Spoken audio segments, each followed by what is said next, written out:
국회 예산결산특별위원회 예산안 조정 소위가 어제 열렸습니다. 이재명 더불어민주당 대선 후보가 필요성을 주장하고 있는 추가적인 전국민 재난지원금, 이른바 이재명표 방역지원금 논의도 본격적으로 시작됐습니다.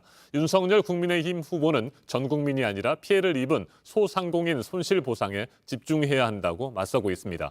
두 후보는 부동산 세금 문제를 놓고도 뚜렷한 입장 차이를 보이고 있습니다. 이재명 후보는 국토보유세 신설을 주장하고 있고, 윤석열 후보는 종합부동산세 전면 재검토를 꺼내들었습니다. 서지용 상명대 경영학부 교수 자리 함께했습니다. 어서 오십시오. 예, 안녕하세요. 네, 코로나19 지원금 논란부터 살펴보죠. 이재명 후보는 1인당 100만 원 정도를 지급해야 되는데 지금까지 한 50만 원쯤 지급이 됐으니까 앞으로도 적어도 30에서 50만 원 정도는 더 지급해야 된다. 이런 주장이고요. 반면에 윤석열 후보는 피해를 입은 소상공인만 집중해서 손실보상을 해야 된다라는 입장입니다. 이들 두 후보의 이 같은 주장에 대해서 어떻게 생각하세요? 첫 번째 이제 이재명 후보 같은 경우는 국민재난지원금의 명칭을 이제 그 방역지원금으로 네. 바꿔서 이제 코로나19로 인한 피해를 받은 전 국민들에 대해서 뭐 30에서 50만 원 지원한다고 말씀했는데요. 이미 이제 그 국가 추가 세수에 대한 부분이 한 10조 정도, 뭐 최근에 밝혀진 내용에 하면 19조 정도로 예상이 네. 되는데, 뭐 현실적으로는 한 20만 원에서 30만 원 정도 지원하는 게 바람직하다, 그 얘기를 하고 있습니다.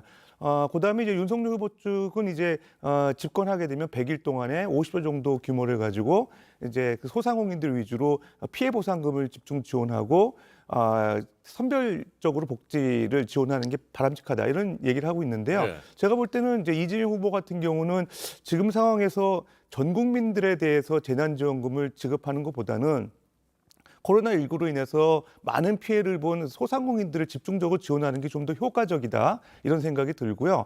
윤석열 후보 측의 그 50조 원 그 지원 방안은 소상공인들을 집중 지원하는 방안은 뭐 바람직해 보이긴 하는데, 재원 확보 차원에서 좀 구체성이 없는 그런 문제가 좀 있는 것 같습니다. 네, 실제로 그렇게 방역 지원금 또 소상공인에 대한 추가적인 손실 보상금을 지원할 여력은 있다고 보십니까? 이미 이제 그 홍남기 부총리가 올해 추가적인 세수가 한 10조 정도 된다고 얘기를 했었는데, 뭐 어제 오늘 얘기에 따르면 한 19조 정도가 된다고 해요.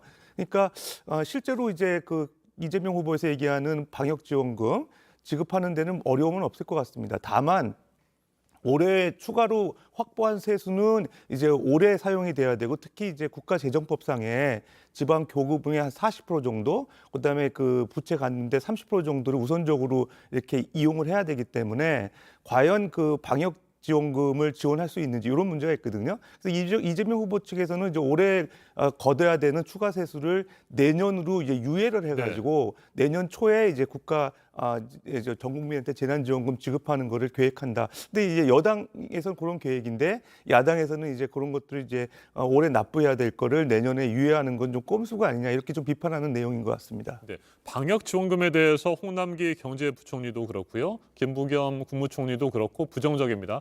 정부의 전반적인 부정적인 기류가 있는 게 사실인데, 이 때문에 민주당은 뭐 국정조사까지 얘기하면서 압박하고 있습니다. 이건 어떻게 생각하세요? 일단 홍남기 부총리 같은 경우는 이제 추가 세수에 대해서 명확하게 이제 확인을 못한 거에 대한 네. 책임이 있는 것 같고요. 그럼에도 불구하고 이제 중소상공인 위주로 사실 지원을 해야 된다는 정부의 입장인 것 같습니다.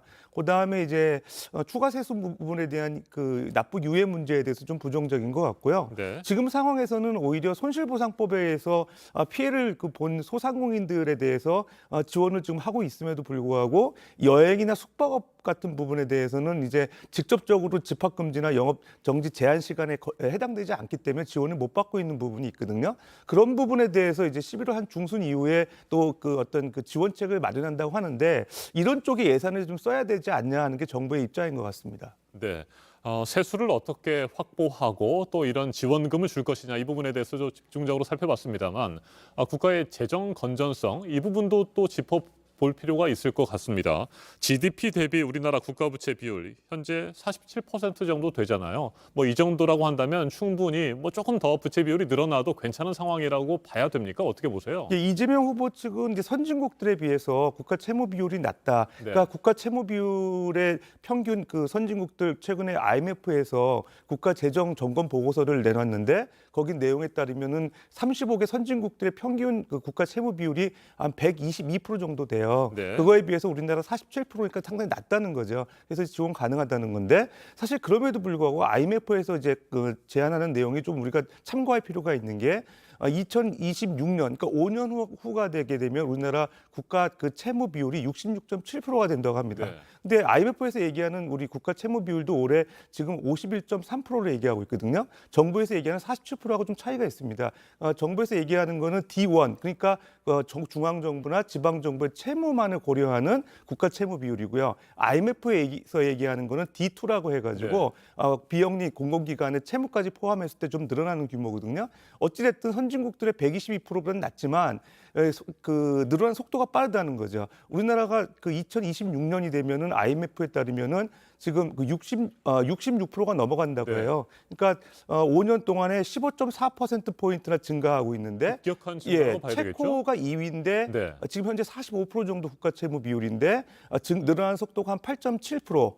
그다음에 3위가 이제 지금 벨기에인데 아니 6.3%, 4위가 싱가포르거든요. 그래서 지금 6%. 그러니까 10%를 넘는 국가는 우리나라밖에 없거든요. 선진국들 중에서. 그런 측면에서 이제 IMF의 어떤 그 재정 건전성 측면에서 국가 부채가 늘어나는 속도에 좀 우리가 관심을 가져야 될 필요는 있는 것 같습니다. 네. 부동산 세금에 대한 두 후보의 엇갈린 주장에 대해서도 좀 살펴보도록 하겠습니다. 일단 이재명 후보 양도세를 완화하고 보유세를 강화해야 된다라는 입장이고 국토 보유세 필요성까지 주장하고 있습니다. 이거 어떻게 생각하세요?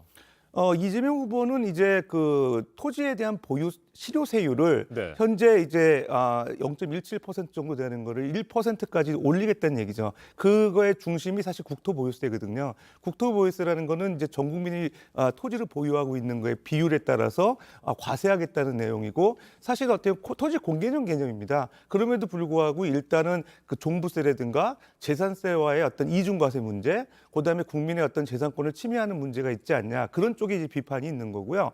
그다음에 윤석열 후보 측은 오히려 일가구 1주택의 경우에는 지금 양도세율을 낮춰서 오히려 공급 매물을 많이 늘려가지고 주택 가격을 안정화시켜야겠다는 생각이고요. 그를 위해서 지금 현재 문제가 되는 종부세도 1가구 1주택에 대해서는 폐지하는 게 바람직하지 않냐 이런 입장인 것 같습니다. 네. 윤석열 후보의 경우에는 종합부동산세를 전면 재검토하겠다고 얘기하고 있습니다.